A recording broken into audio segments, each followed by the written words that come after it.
Hello video, welcome back to the channel. I've got my new friend Larry here, and I met Larry about 3 weeks ago in Dumaguete, and I started chatting to him, a really interesting person, and he's got 5 little boys. Yeah. And we're due to have a little boy any day now, so I came up here to talk to Larry and get some fatherly advice, you know, because I don't know how to raise a boy. I raised 2 daughters, but how to raise a boy, I have no idea.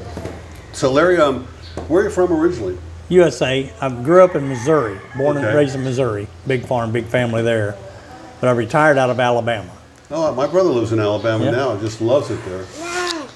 So what was your profession? I'm retired police, and I was in the military. I was in 82nd Airborne. Really? Yep, paratrooper. Wow. How long were you in the military? Just 4 years. 4 years? Wow, paratrooper, wow. Yep. And so do you get any VA benefits from that? Oh or yes, anything? yeah. I'm on disability with the VA too, so Wow. that helps. That helps a lot, yeah. Yeah, I broke my neck. I've got a lot of injuries. My knees are bad. You do that skydiving or? Oh yeah, oh yeah. Wow. Yeah, that's from jumping. What was that like the first time you jumped out of a plane? First time wasn't bad at all because you didn't know what was going on. The static line, right? Yeah, the second time was scary as hell Why is that? because you knew what was happening, what was going on. It's like, hi, Dookie. I saw a video on YouTube not long ago about it, and then it was some base down, and I forget where it was in America. Come here. They did a thing where all these guys jumped at the same time. There were like, dozens Yeah, of them leaping there's out. 50. Well, we do over 50 at a jump, mass tactical jump. Wow. I mean, we all come out like a C-141 Air Yeah. Force jet. Yeah. We jump out of those. That's mass tactical. It's over 50 inside the plane. We all go out one right behind each other. Wow. Yep. Wow. Huh. And so, did anybody ever get killed doing that? Oh yeah, we lost at Fort Bragg back in the 70s when I was in.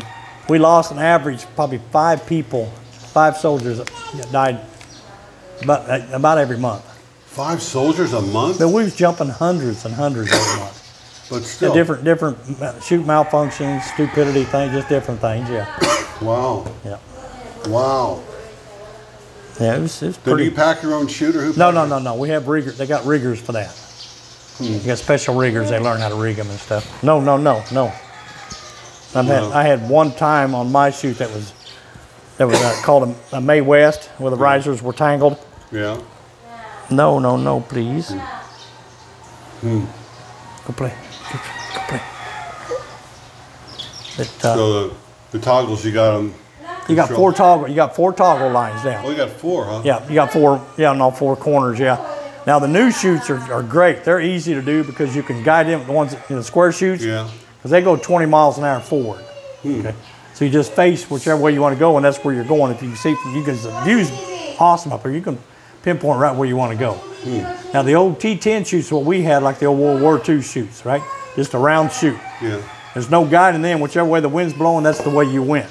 Okay. Yeah, I went skydiving one time, and Did it you? was with a static line down in North Carolina, and it was the old Army surplus chutes, the round ones, but it had 2 toggles. Oh yeah, the toggle. That was the Only Bravo chute. Yeah. We only had 2 It toggles. had the hole cut out in the back of it. Yeah. Yeah, that's what they call it. We call those power steering chutes. Yeah. They come up with those later on in the late 70s. Yeah. Yeah. Those you could, with the holes cut out in the back of them, they would go forward a little bit, and you just turn the toggles. Toggles are just a steering wheel. Yeah, you could tack right or left, yeah. It turns you right or left. You just face where you want to go there a little bit that way.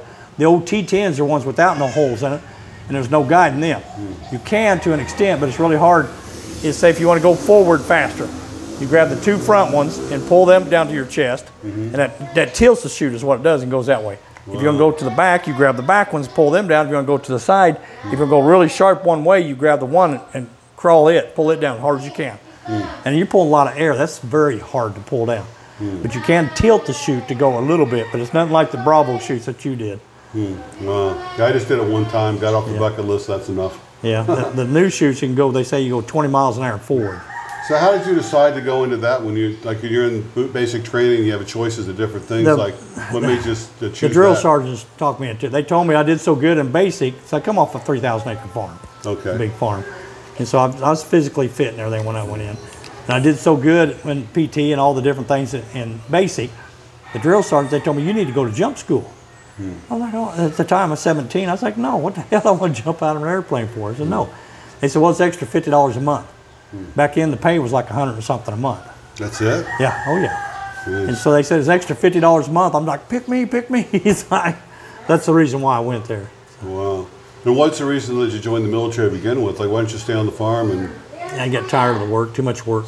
what kind of farm was it? It's a big farm. It's had a lot of corn, beans, had cattle, hogs, everything.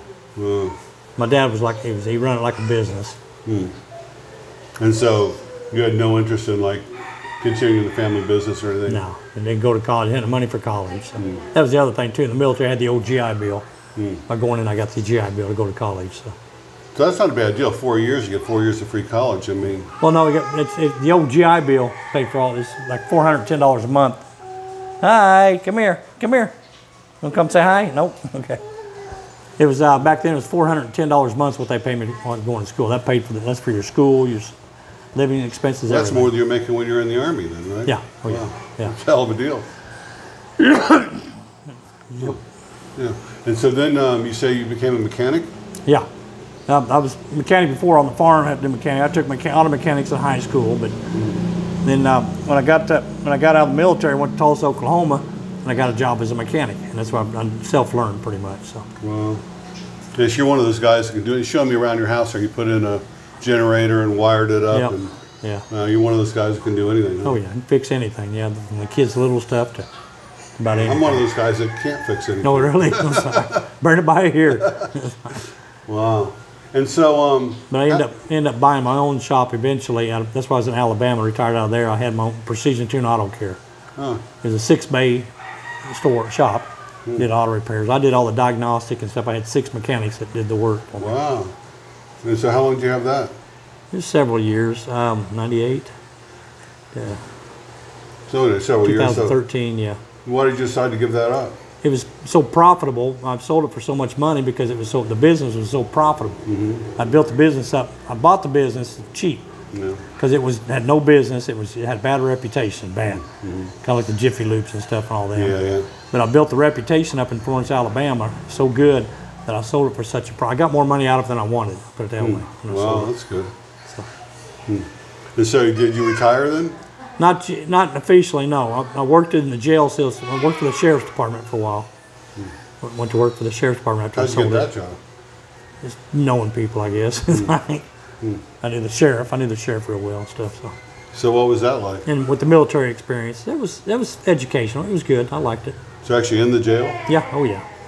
And so did you have like some really dangerous guys in there? Had one cell, was the high grade cell, the one cell with the murderers and all the bad guys and stuff like that in there. But I walked in there by myself with no problems, and never had. And I learned from there, the secret to being around prisoners, especially, you got to have empathy, but not sympathy. If you have sympathy, they'll kill you. You'll lose it. You can't have sympathy for them, but you got to have empathy, and that's where they trust you and they respect you. If you show empathy for them, they will respect you, all the guys in there. Did you ever have any officers get attacked there? Oh, yeah. A few of them, yeah. Yep. Wow. And so how long did you do that for? Just for a few years. And I ended up coming here in 2013. Yeah, so how did that come to be that you decided to come to Well, the I Philippines? met my oldest son's mom. I met her online through My Peneye website. It's a dating site, My Peneye. Met her through there, and it worked out really good. And I come here to visit a couple times, and just finally the third time I just said, that's it, I'm coming. So you've never been married before? Or? Oh yeah, in USA, yeah. Yeah. I won't do that again, not in USA. Yeah. So you met her online, and how long did you know her online before you came over and see her? Couple years. Couple years. Yeah, wow. well, that was back before all the video and all that stuff, remember? This in 2013. We did emails. Wow. We did by email. Through Yahoo email. Yeah. And then finally, on through the relationship, we emailed every day each other, every day we emailed.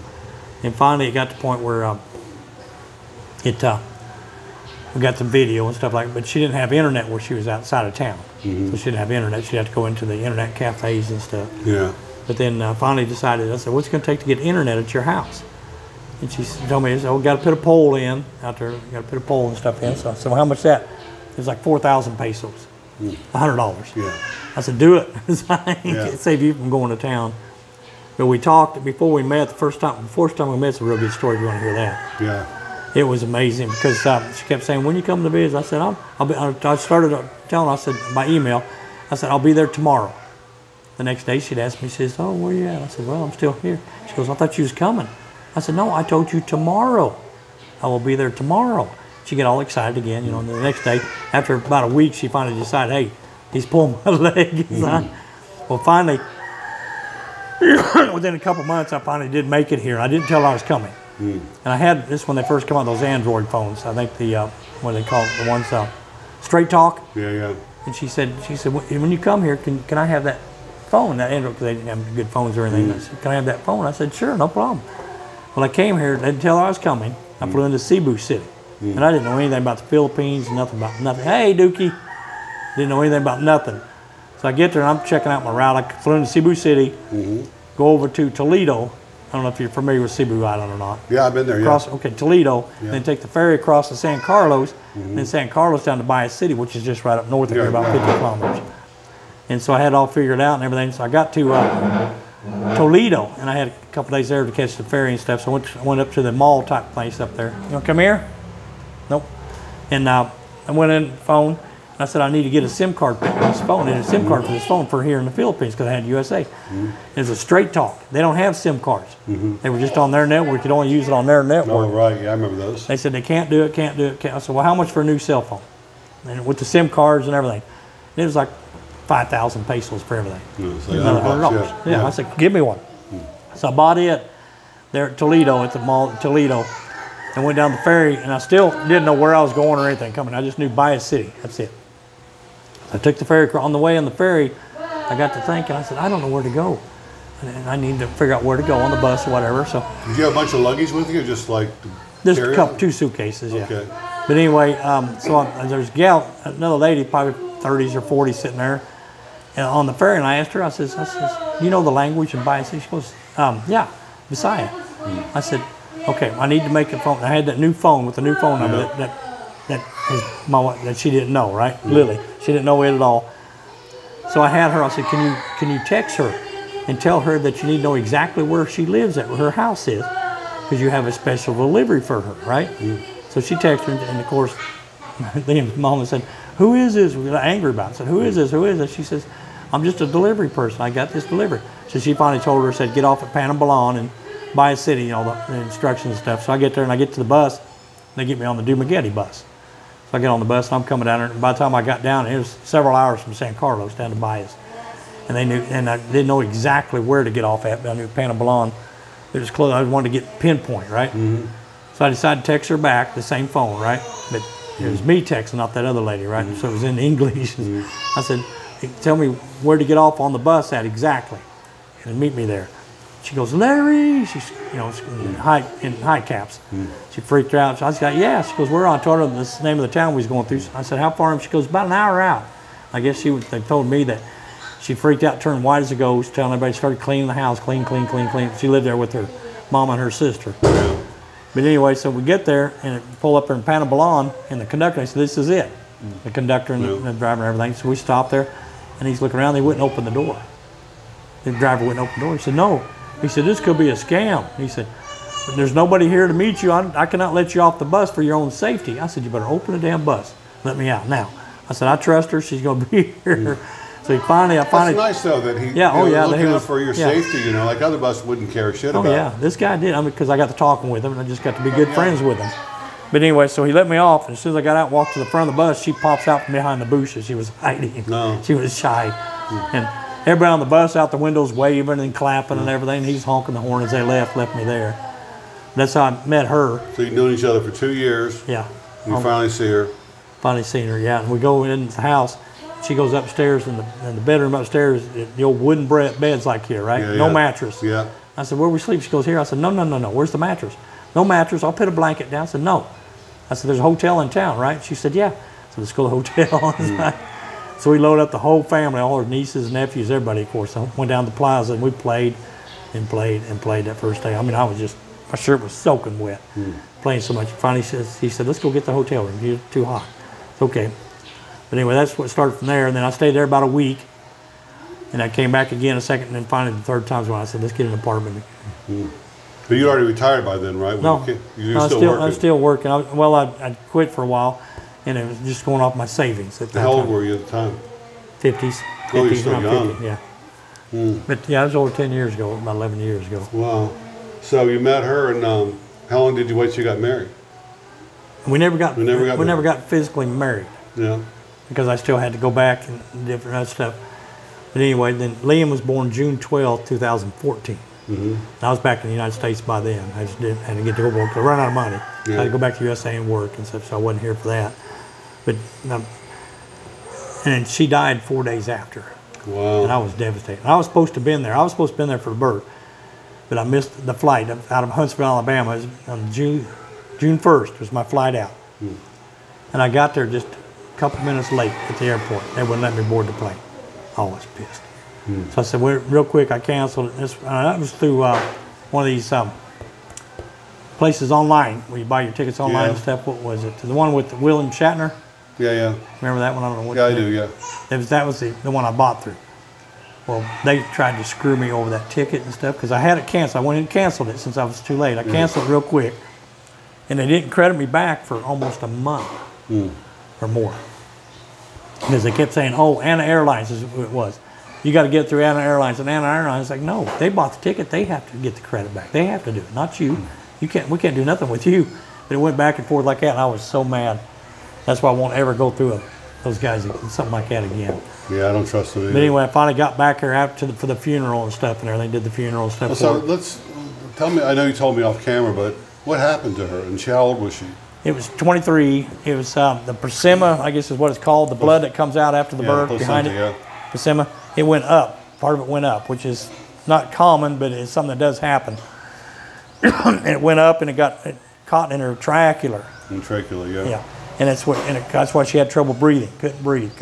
Now, was this in a hospital or? No, she was at home. They released her the next day. She had the baby and went home the next day. Oh, it happened at home. Yeah, and this is Clearpin Bias City. Wow. The baby was born here in Dumagetti, and all we have there is a clinic. So, I mean, the love of your life dies, and you got a baby now, Yes. a little baby boy. And I can't bring him to the United States with me You can't bring him to the United States. because he hadn't got the paperwork done through the the embassy. So what the hell are you going to do? What did you do? Well, I worked it out with with her sister and her mother at the house out there they had in Panabalon, and they took care of the baby, and I took care of them. I was sending them over 50,000 a month pesos. So I took care of him that way, and by then we had all the videos and stuff. So I had laptops, I had tablets, I had cell phones for them, everything they needed. I talked to my son even when he was a baby. I saw him twice a day, every day, for his whole life, and that was 5 years. That's when I bought the business and stuff like that. Had the shop there in USA. Well, when did you get custody of him? Well, I have custody of him. I'm the only parent. I've got his custody. But he's here now, right? Yeah, he's here with me now. Yeah, but like I said, I was gonna wait until I got his citizenship done and all that thing. That's what I was in the process of doing from USA. I figured it'd be good in USA. I'd just go to the courthouse, bam, and get his citizenship proved and bring him back here. Right. No, it's not that easy. You got to go through the process here in Manila at the time. And the way the process worked back then was, for Manila, you had to send your paperwork in, all your paperwork, all the process paperwork that you had to do, big old stack of it, send it to them. They will contact you once they go through it all and set with the appointment date and what else you might need, whatever you're missing and stuff. Well, they had to be able to contact you on a local number here in the Philippines. I was in the USA, so I couldn't do it. When I came here twice a year to visit him since he was born. And that was only, it was 2 weeks vacation type thing, right? Take me 2 days to travel here, 2 days to travel back, so it was only 10 days I got to spend with him. And we'd bond really good, and then I had to leave. It wasn't very good. But finally, I got a hold of Congressman Mo Brooks in USA, Alabama congressman, and sat down with his assistant, and she sat down, went through all the, she's a lawyer too, went through all the stuff. She said, Larry, she said, next time, on your next flight there, bring me the itinerary before you leave. I always get it 2 or 3 months ahead of time. I buy the tickets cheaper, right? She said, bring me the itinerary and we'll get this set up. I said, okay. So I got the itinerary. I went in, it was like in October. He was still a year and a half, almost 2 years old. So it'd been October 2015. Anyway, went in there and we did all the paperwork. She made sure everything was all right and everything all for the embassy.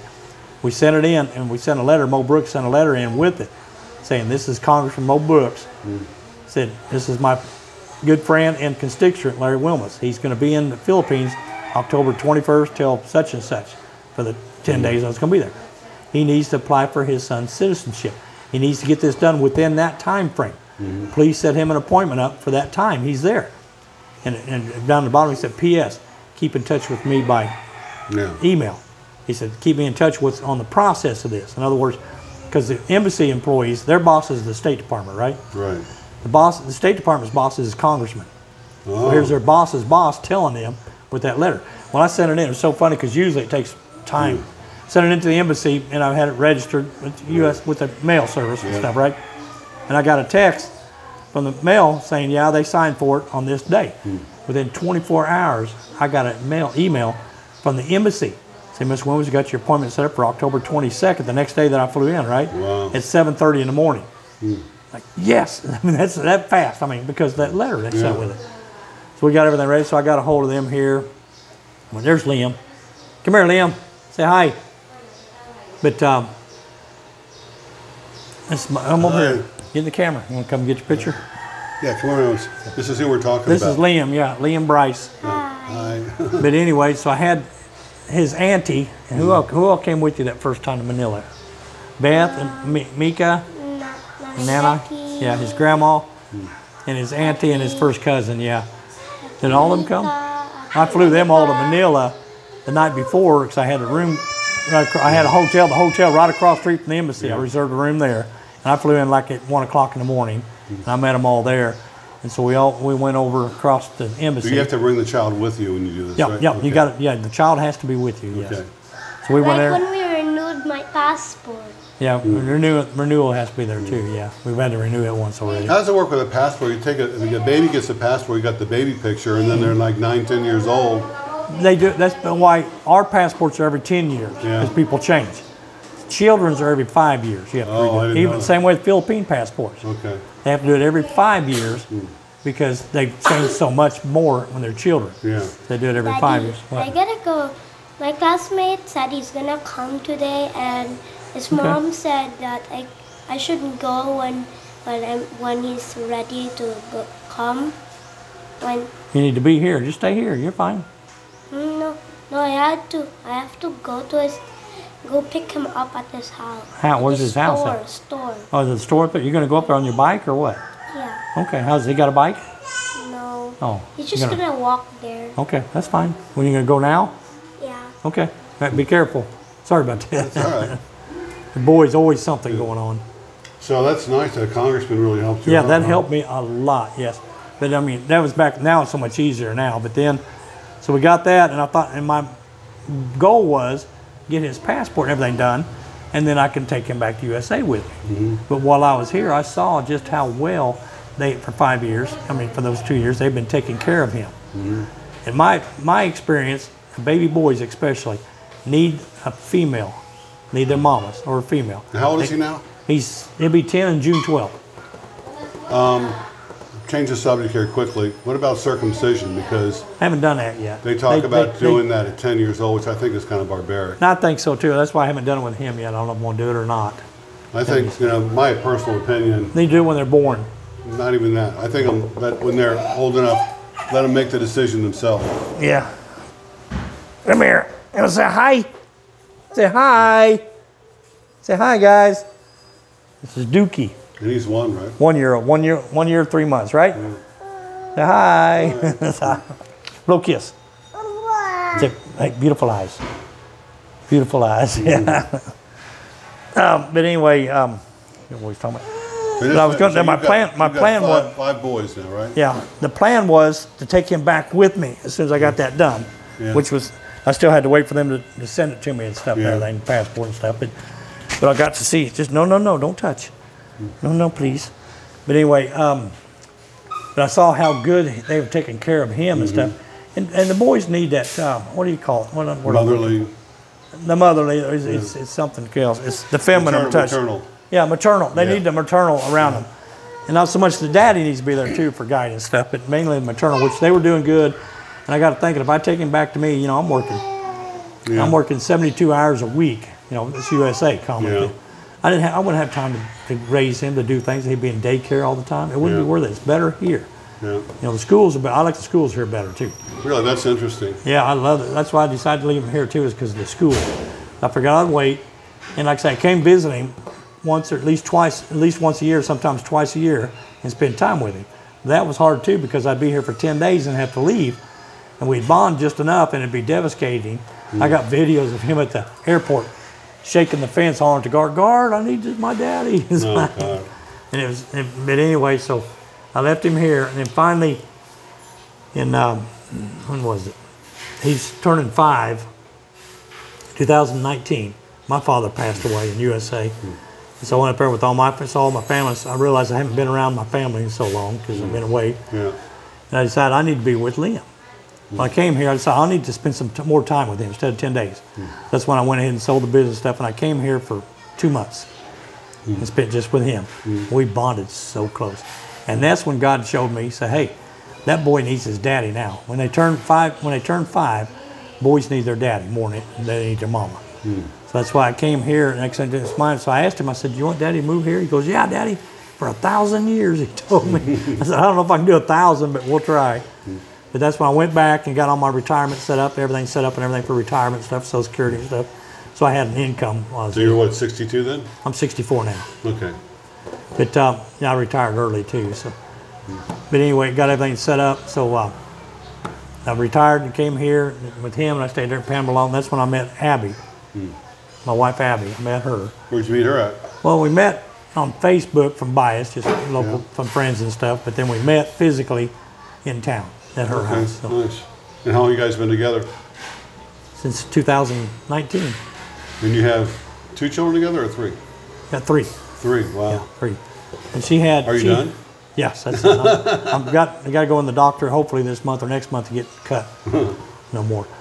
Because we was trying for a girl. Oh, okay. And come find out she had surgery before and had one of her ovaries taken. One ovary is for males. You know that? One side, one is for females, one is for males. I did not know this. I didn't either. That's what somebody told me here recently. Wow. So I guess she had the female one taken out, so there's no chance we're going to get a girl. Never heard that. I've heard, I don't know if it's how true it is, but somebody told me that the other day. I got to Google that. Yeah, check it, see, let me know. I mean, that's what, I mean, 'cause we tried, we kept wanting a girl, so the first one, Lawrence came out. And, well, the first ones were twins, we had twins first. She lost them at about 4 months, Oh, no. miscarriage. So then we tried, and then Lawrence came around, and then she said, I want a little girl. So then here come Duke, he's a boy. And she said, oh, I want a little girl. Here come Lucas is another boy, so that's it, no more. It's too much. They're Yeah. expensive. Even here. Yeah, talking about that, what is what's it cost to have a child born here, approximately? Less than 10,000 pesos. Wow. Maybe 20,000 with the doctor. That's all the pre-med. That's at Bias City. Yeah, so we're in one day's hospital. I think we're paying quite a bit more than that. Yeah, you're paying about, what, 60,000, I think? Or 40 or 50? Yeah, something like that. About And then 40. if she gets an epidural, I think that's another 30,000. Yeah, because we checked down here in Dumagetti for Lucas. We was going to have him here. And it was like at Holy Child. That's where Liam was born. And Liam back then, 2014, was only 30,000 for the hospital and everything. But now it's like 60,000 there. That's when we checked on it. But it worked out good because we went to Bias City for something to visit her family. And she went in to see the doctor, went in for a doctor's visit. She'd been going to the doctor up there, the same doctor that born the other 2 boys. All of them, and her boy too. But and so I've been there, and they's in there a long time. I'm like, what is going on? Usually about an hour. It's about 2 hours. She finally came out. She says, I'm having the baby. It was on a Friday. I said, really? So she had the baby that night, that day. So it worked out good. We happened to be in town, so she had it up there. It was a whole lot cheap. It was like 20,000 total, I think, with everything. Wow. So you made the decision, I guess, with your first wife, or your first, partner, that you were going to stay in the Philippines. Is going to be where you're going to retire, where you're going to live. Yeah, kind of, yeah. Why did you? Because you had a family, you had a farm, and all this stuff in America. Why did you decide you didn't want to live there? Was it financial, or was it cultural, or It what was your all, reasons for everything. It was just, I mean, I've had so much bad experiences with females there more than anything. And Yeah. the financial and just the stress. And it's just a lot of different issues. And the country just started going to hell back then, remember? Yeah. And so now it's like, you know, I don't know how you feel, but maybe for me, it's like, I just feel like it's a stress-free life here. You know, is, yeah, there's things like you have to take care of, but Yeah, basically day to day. To it's- prove the stress, I'm on the VA. I've got full medical with the VA, right? In the USA, I was on blood pressure, on cholesterol. I mean, I was on like almost probably 10 different medications. Of course, it's all free. They shipped it to me. It's Yeah. all free and everything. And I was just taking them like because they know better. Well, I got here, of course, no more medication. And now I check it all the time. My blood sugar, also diabetes. No more diabetes. Not even a hint of diabetes no more. No blood pressure problems. Nothing. Wow. Because no stress. I'm off all my medications too, except for I check my blood pressure 3 times a day. If Yeah, I'm I high, got blood pressure I deals, take yeah. a pill if it's high, but usually it's not. Yeah. And I don't take nothing. Yep. And I've Yeah. talked to several men in the same situation. Oh yeah, it's just less stress. No stress. Wow. It just and So you have no regrets about moving no. to the Philippines? Oh no. I'm living my dream. I always tell about I'm living my dream now. Be able to raise my boys. That's been you see I'm here 24/7. Yeah. You know the baby sleeps with me every night time. I love it. That must be nice to be able to, because a lot of fathers, you know, when you're in your 20s or 30s and you have a it's child, tough. you're Yeah. so busy with work. Now, you know. I've got a daughter that's 43 Okay. from USA. So What'd she think about you being a dad she's again all over? fine. Yeah, she's a doctor. Oh, really? Oh yeah. Wow. Yep. Will she ever come and visit you here? You think? Not yet. No. Not yet.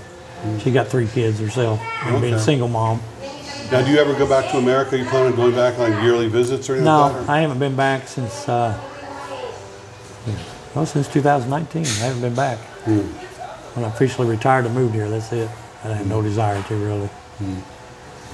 So, yeah, it's nice to meet guys like you that, you know, where everything just worked out great for them, you know, and It's not been easy, but it's worked out, yeah.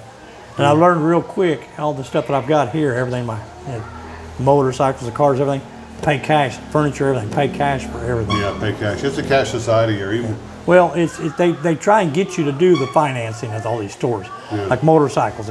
They actually passed a law here that they cannot require you. There for a while they're trying to everybody, oh, you got to do it financing by motor at the motorcycle dealerships. Yeah. You got to do financing.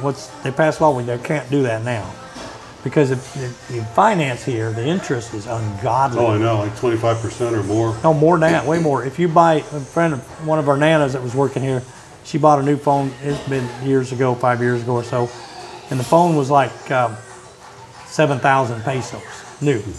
She did the financing on it. She ended up paying over 18,000 for it. Jeez. It's so The furni- terrible. They the take furni- advantage of these poor Yeah. people. These furniture I have out here. This furniture, it was not the table, but the living room furniture was 65,000 pesos up in Bias, right? Yeah. To buy it out.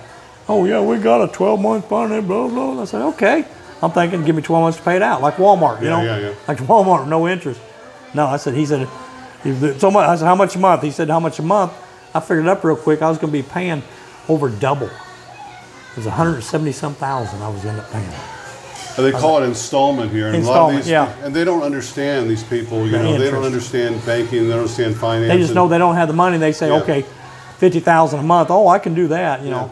And they come to your house and collect the money here. Oh It's yeah, like, yeah, and little motorcycles. yeah, you don't pay online, they actually come to your Yeah. house and collect the Yeah. money. So, yeah, that's one thing in the Philippines I don't like. Yeah. Is just the way They they take treat advantage people with of it, installment, yeah. take advantage of poor people.